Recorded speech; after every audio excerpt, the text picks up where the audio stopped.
ఓం శ్రీ సచ్చిదానంద సద్గురు సాయినాథ్ మహారాజ్ की జై. ఓం శ్రీ కార్తీక దామోదరాయ నమః. మనం ఈరోజు 11వ అధ్యాయం గురించి తెలుసుకుంటూ ఉన్నాం. కార్తీక మాసం చూస్తుండగానే 11వ రోజుకి మనం వచ్చేసాం మిత్రులారా. ఈ 11వ అధ్యాయంలో వశిష్ఠ మహర్షి చెప్తున్నాడు, జనక మహారాజా, ఈ కార్తీక మాస వ్రతం గురించి ఎంత చెప్పినా కూడా తక్కువేను. ఇప్పటికే నీకు చాలా మహిమలు నేను చెప్పి ఉన్నాను, చాలా విధానాలు చెప్పి ఉన్నాను, ఇంకా తెలియజేస్తాను, శ్రద్ధగా విను.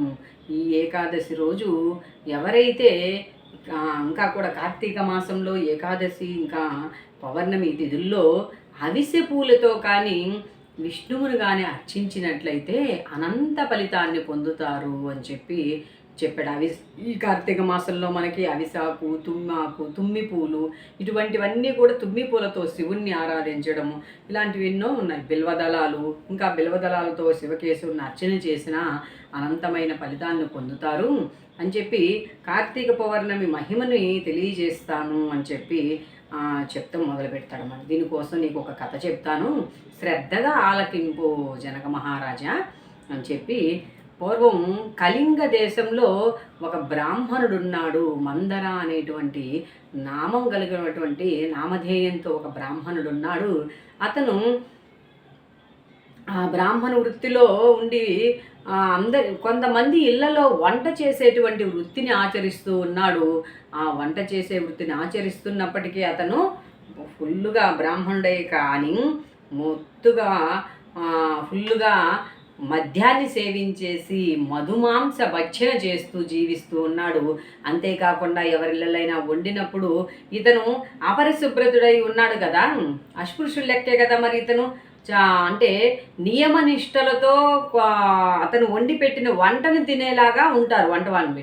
ఇతను మద్యం తాగడము, ఇంకా మరి తక్కువ జాతి స్త్రీలతో సంబంధ బాంధవ్యాలు, అంటే ఈ లక్షణం అలవాటు ఉంది, ఈ అలవాటు లేదు అని. స్నానం లేదు, పాడు లేదు, మడ్డిగా పోతాడు.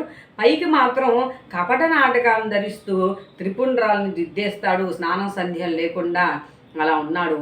కానీ ఇతని చేష్టలకి ఫుల్లు వ్యతిరేకమైనటువంటి ఇది అతని భార్యది. ఆమె చాలా సౌశీల్యవతి మరియు శాంతవతి కూడా. ఇతను చేసేటువంటి ఆగడాలకు ఆమె ఎంతో చెప్పి, ఇలా మీరు ప్రవర్తించకూడదు, ఇలాంటి ప్రవర్తన మంచిది కాదు అని ఎన్నో రకాలుగా చెప్పి చూసినప్పటికీ కూడా అతనిలో ఏమాత్రం మార్పు లేదు. భార్య ఇంకా పదే చెప్తూ ఉండగా అతనికి భార్య మీద ఏవగింపు వస్తుందన్నమాట.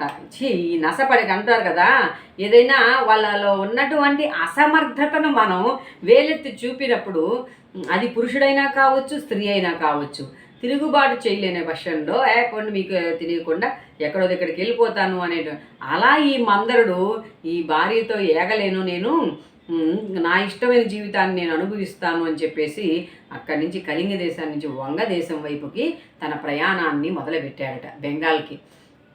ఆ బెంగాల్కి బయలుదేరుతూ మార్గ మధ్యంలో అడవి మార్గం గుండా ప్రయాణిస్తూ ఉన్నప్పుడు అతని చేతిలో ఏమీ లేదు.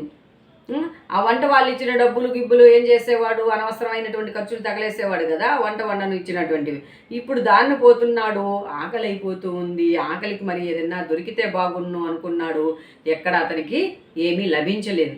లభించిన పక్షంలో అలా పోతూ ఉన్నప్పుడు ఆలోచిస్తూ ఉంటే ఒక చెట్టు కింద మంచి సద్బ్రాహ్మణుడు ఒకడు అప్పుడే వచ్చి కూర్చుని, ఆయన ఎక్కడో పండితుడు, అంటే చక్కటి పండితుడు, తన యొక్క పాండిత్యాన్ని ప్రదర్శించినందుకు గాను వాళ్ళు ఇచ్చిన కానుకలని కొద్దిగా ఆహార పదార్థాన్ని వాటిని తీసుకొని వచ్చి చెట్టు కింద సేద తీరదామని కూర్చున్నాడు.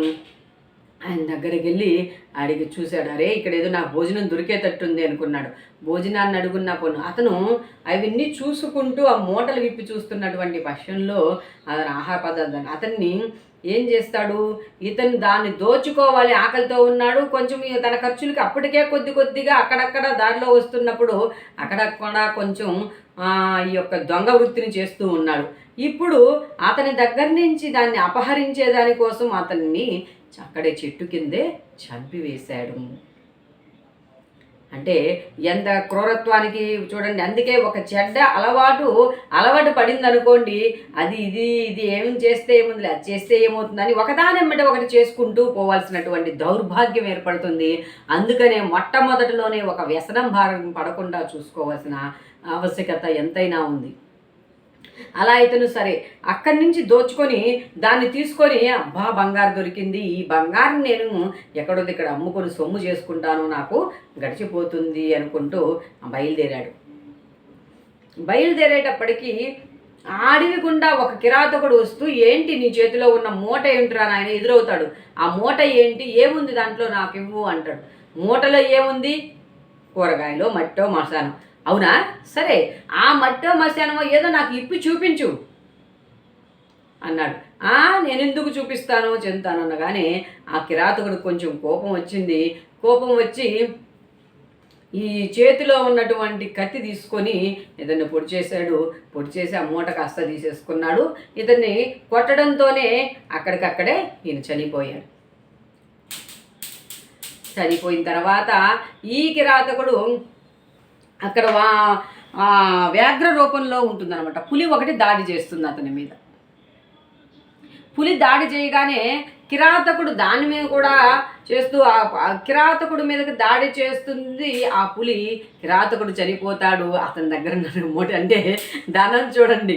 ఇంతకుముందు ఎవరిది, ఒక పండిత మహాత్ముడు తన యొక్క జ్ఞానాన్ని పంచి అతనికి బహుమానంగా వచ్చిందని తీసుకున్నది. ఇది ఇతను తస్కరించడం జరిగింది. మందరుడు నుంచి కిరాతకుడు అక్కడి నుంచి వెళ్ళిపోయేటప్పుడు పులి రావడం, ఆ పులి ఇతని మీద దాడి చేయడం, ఇతడు అక్కడ దాన్ని వదిలేసి అక్కడికక్కడికే చనిపోవడం. పులి ఏమన్నా తప్పించుకుందా అంటే అప్పుడే ఇతని మీద దాడి చేసే సమయంలో ఇతని దగ్గర ఉన్న కత్తి అవి పైకి వెళ్ళి ఆ చెట్టు కొమ్మ పైన పడి పులి చనిపోతుంది. ఇతని యొక్క వాటి దెబ్బలు ఒకటి, మరి కొమ్మ, ఈ రెండు రకాలుగా ఆ పులి వ్యాఘ్రము చనిపోబోతుంది.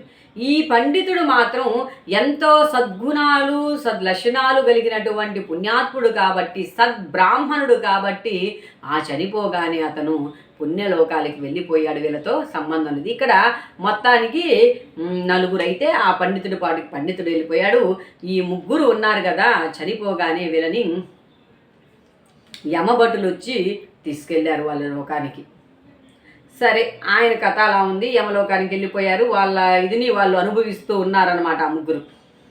ఇక్కడ మందరుని భార్య భర్త ఎటు వెళ్ళిపోయాడో కూడా తెలియని పరిస్థితుల్లో చింతాకాంతురాలు అవ్వకుండా అయినప్పటికీ ఇంక చేసేది ఏమీ లేదు అనుకొని భగవద్ ఆరాధనలో లీనమైపోయి ధర్మ కార్యాలు చేస్తూ తనకు తోచిన దాన ధర్మాలను చేస్తూ భక్తిపరాయణ తత్వంతో భగవంతుని ఆరాధిస్తూ జీవిస్తూ ఉంది. సరే అలా ఆరాధిస్తున్న సమయంలో ఒక రోజు వాళ్ళ గ్రామంలో ఉన్నటువంటి శివాలయానికి ఒక ప్రవచనకారుడు వచ్చాడు. ఒక పండితుడు అనుకుందాం. ఆ పండితుడు వచ్చినప్పుడు ఈమె మందిరానికి వెళ్ళి అది ఇది చెప్పుకునేటప్పుడు, ఏంటమ్మా ఏంది అది ఇది అన్నప్పుడు తన భర్త యొక్క జాడేమన్నా తెలుస్తుందేమోనని ఆయనతో సంభాషణ జరిపినప్పుడు, అమ్మా సరే నీ అదృష్టం ఎంత బాగుందో, చక్కగా దైవారాధన చేసుకుంటున్నావు. ఇప్పుడు కార్తీక పౌర్ణమి వస్తుంది రేపు. ఈ కార్తీక పౌర్ణమి అంటే ఆయన కూడా మందిరంలో ఉండి వచ్చే వాళ్ళతో పోయే వాళ్ళతో కొద్ది రోజులు అక్కడే జీవిస్తూ చక్కగా కార్తీక పౌర్ణమి వస్తుంది. ఆ రోజు నేను కార్తీక పురాణం గురించి మందిరంలో చెప్తాను. అందులో కార్తీక పౌర్ణమి రోజు చేసేటువంటి దీప ఫలితం అంతా ఇంత కాదు. నేను చమురు తీసుకొస్తాను. అంటే నేను ఒత్తులు గిత్తులు చేయలేను కదమ్మా, ప్రమిదలు నేను చమురిస్తాను, ప్రమిదలని ఒత్తిళ్లను తీసుకొచ్చి మందిరంలో వెలిగించు, శివాలయంలో చక్కగా. అంతేకాదు పురాణ శ్రవణానికి కూడా నీకు తోచిన విధంగా గ్రామస్తులకు అందరికీ తెలియచెయ్యి అని చెప్పాడనమాట. ఆ తల్లి అదేవిధంగా భక్తి శ్రద్ధలతో చక్కగా శివాలయానికి వెళ్ళి మందిరాన్ని పరిశుభ్రం చేయడము, మందిరంలో ఆ స్వామికి కావలసినటువంటి అవసరాలని చేయడం, ఇలా చేస్తూ కార్తీక పౌర్ణమి రానే వచ్చింది. అందరికీ చెప్పింది, ఇదిగో మన మందిరానికి వచ్చినటువంటి స్వాములు వారు కార్తీక పురాణాన్ని గురించి చెప్తారట. ఈ కార్తీక పురాణం వినడం వల్ల అనంత ఫలితం వస్తుంది, మన సమస్త కర్మలు దహించబడతాయి. అందుకని అందరం కూడా ఈరోజు కార్తీక పౌర్ణమి రోజు మందిరానికి రండి అని చెప్పి తనకు కనిపించిన వారందరికీ కూడా కార్తీక పురాణ విశేషాన్ని తెలియజేస్తూ, దీప విశేషాన్ని తెలియజేస్తూ ఈ విధంగా వచ్చింది. కార్తీక పౌర్ణమి రానే వచ్చింది. చక్కగా ఈమె ఒత్తులు శ్రద్ధతో ఆమె స్వయం చేతులతోనే ఆ ఒత్తులు చేసింది. ఆ ఒత్తులు అన్నీ తీసుకెళ్ళి సౌరేసి, సౌరు స్వామి ఇచ్చాడు, ప్రమిదల్ని ఈమె పెట్టింది. అలా చక్కగా దీపాలంతా మందిరం చుట్టూ దీపాలను వెలిగించి, ఇంకా అందరికీ పురాణాన్ని ప్రవచనానికి రమ్మని చెప్పింది కదా, అందరూ కూడా చక్కగా వచ్చి విని అలా కొద్ది రోజులు ఆమె అటువంటి సత్కర్మలతో చేస్తూ జీవిస్తూ ఉంది. కాల గమనంలో ఆమె శరీరాన్ని వదిలేసింది. ఆ శరీరాన్ని వదిలేసిన తర్వాత ఆమె టక్కన అలా వదిలిందో లేదో చక్కగా ఆమె శరీరం విష్ణుదూతలో పట్టుకున్నారట. స్వర్గలోక అధిపతులైనటువంటి స్వర్గలోక వాసులు శివభటులు. అనగానే, ఏంటి స్వామి మీరు కొత్తగా ఉన్నారు, మీరు ఎవరు ఏంటి? నేను నా శరీరాన్ని వదిలేయగానే ఈ పుణ్య శరీరంలోకి, అంటే ఎప్పుడైతే అక్కడ వాళ్ళతో కలిసి పుణ్య శరీరంలోకి ప్రవేశిస్తుందో వాళ్ళకి సంబంధించినటువంటి దేహదారులైపోతారు.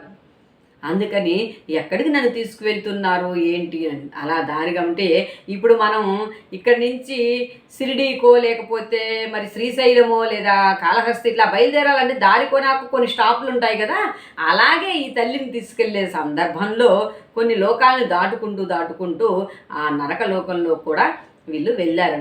ఏంటి ఇక్కడ ఎవరో నాకు వీళ్ళు చూసి అక్కడికి వెళ్ళేటప్పటికి వీళ్ళ ముగ్గురిని ఆ నరకాల్లో వేసి వేధిస్తూ ఉన్నారు. అమ్మ, అబ్బా, అయ్యా అని అరుస్తూ ఉన్నారు. అదే అప్పుడు ఆమె వినికిడే విని ఒక్కసారి, అయ్యా ఒక్క నిమిషం స్వామి, వాళ్ళ ముగ్గురు ఎవరు? వాళ్ళని చూస్తూ ఉంటే నాకు కొంచెం వాళ్ళతో ఏదో సంబంధం ఉంది, వ్యక్తుల్లో ఎవరితోనో నాకు సంబంధం ఉంది అనిపిస్తుంది, వీళ్ళు ఎవరయ్యా అని చెప్పి అడిగింది. అడగంగానే అప్పుడు చెప్పారు వాళ్ళు, అమ్మా వీళ్ళు పరమ నికృష్టులు. వీడు ఒకడు ఉన్నాడు, ఏదో కళింగ దేశానికి చెందినటువంటి మందరుడు ఒకడున్నాడు, అందున ఒక పులి ఉంది, ఒక పులి జన్మ నుంచి వచ్చిన వాడు ఉన్నాడు, ఒకడు కిరాతకుడుగా ఉన్నవాడు. వీళ్ళంతా కూడా సంపద కోసం ఒకరిని చంపుకొని చనిపోయినటువంటి వాళ్ళు అని చెప్పారనమాట. చెప్పగానే మందరుడు అనగానే ఈమెకి స్మృతి వచ్చింది, మాయా ఆయన నా భర్త, నేను చూడలేకపోతున్నాను, అతన్ని పడేటువంటి బాధను చూసి నేను తట్టుకోలేకపోతున్నాను, కొంచెం ఏదైనా మార్గం ఉంటే నాతోటి ఆయన్ని కూడా పైకి తీసుకెళ్దాము అన్నదట. అప్పుడు అమ్మా ఒక్కటి, ఇక్కడ నీవు అనంతమైనటువంటి శ్రద్ధతో చక్కగా కార్తీక వ్రతాన్ని ఆచరించావు కదా, భగవన్నామ ఇదితో జీవించావు కదా, వాటిల్లో ఆ కార్తీక వ్రత ఫలాన్ని వాళ్ళకి దారపోస్తే అప్పుడు మాత్రమే వాళ్ళకి విముక్తి కలుగుతుంది. వాళ్ళకి ఏదైనా పుణ్య కర్మని దారపోస్తే వాళ్ళు ఇప్పుడు అనుభవిస్తున్నటువంటి దుష్కర్మ నుంచి బయటపడతారు అని చెప్పి, శిక్ష నుంచి బయటపడతారు. సరే ఆలోచిస్తుంది.